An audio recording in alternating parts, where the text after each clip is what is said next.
Bienvenue à vous tous, c'est Ibrahim Foulier, votre coach.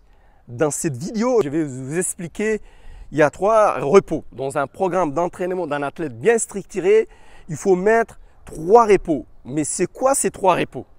Vous allez me dire. Par exemple, il y a les repos hebdomadaires. Quand tu es un athlète, tu as le choix de choisir quel jour de repos que tu vas faire dans la semaine. Si c'est un samedi, tu te reposes les samedis totalement, c'est-à-dire tu ne t'entraînes pas les samedis, c'est un exemple.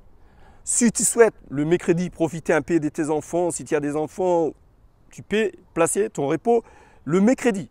Mais les autres 6 jours, même si tu es un athlète de haut niveau ou que tu es un athlète régional, il te faudra au moins un jour de repos par semaine. Donc là, il faut se reposer parce que le jour hebdomadaire de repos fait partie de ton programme d'entraînement en tant qu'athlète. Tu vas régénérer les cellules, c'est bien au niveau psychologique, c'est même mieux au niveau personnel en tant qu'humain d'avoir une journée off, sans course à pied. Et il y a aussi le deuxième repos, c'est quoi? Un programme bien structuré d'entraînement.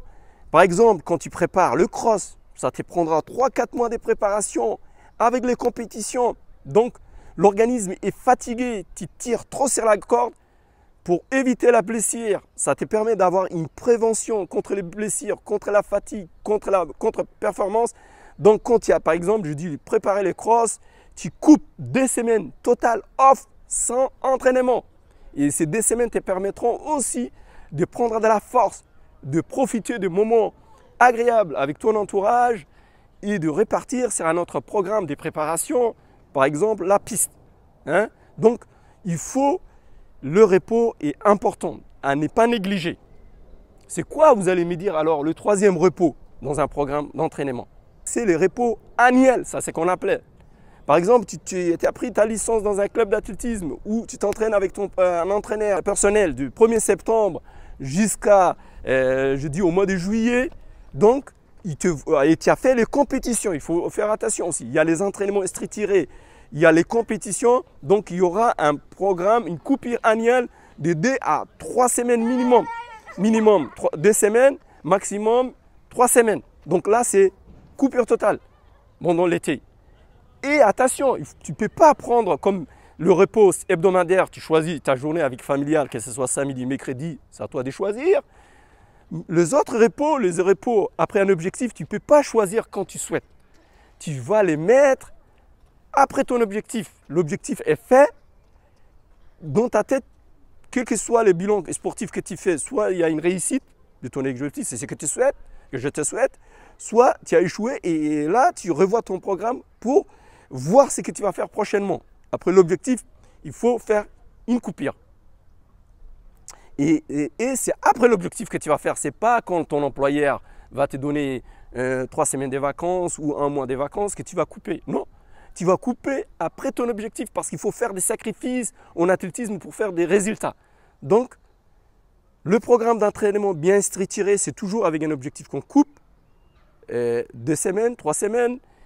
Après, quand tu finis ta saison en athlétisme, tu vas couper le moment que tu finis tes compétitions. Et après, tu repartiras sur un programme de 2 à 3 mois pour faire, par exemple, faire les compétitions au mois de septembre, le 10 km et tout ça. Donc, il faut être très vigilant. Il faut mettre dans ta tête le repos en athlétisme. C'est important.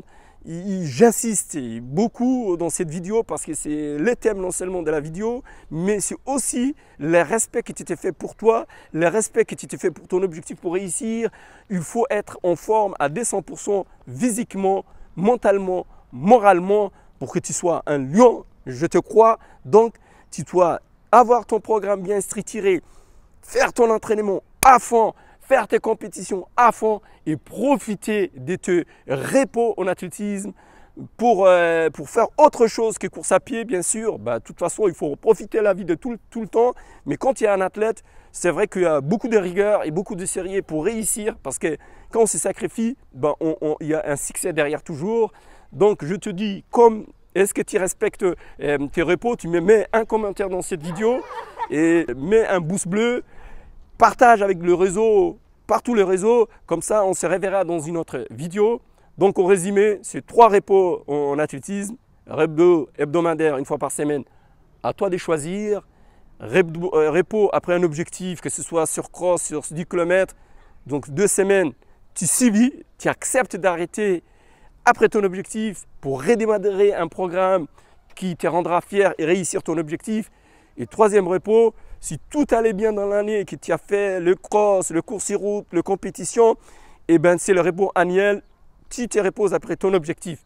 Attention, il y a un cas particulier, il y a des gens qui s'entraînent toute l'année, qui courent des fois de compétition ou qui ne courent pas, mais voilà, eux, ils n'ont pas particulièrement besoin de couper 2 ou 3 semaines, mais il faut qu'ils réparent sur un programme respectueux de leur objectif pour qu'ils soient dans le même aligné de ce que je vais dire dans ces vidéos.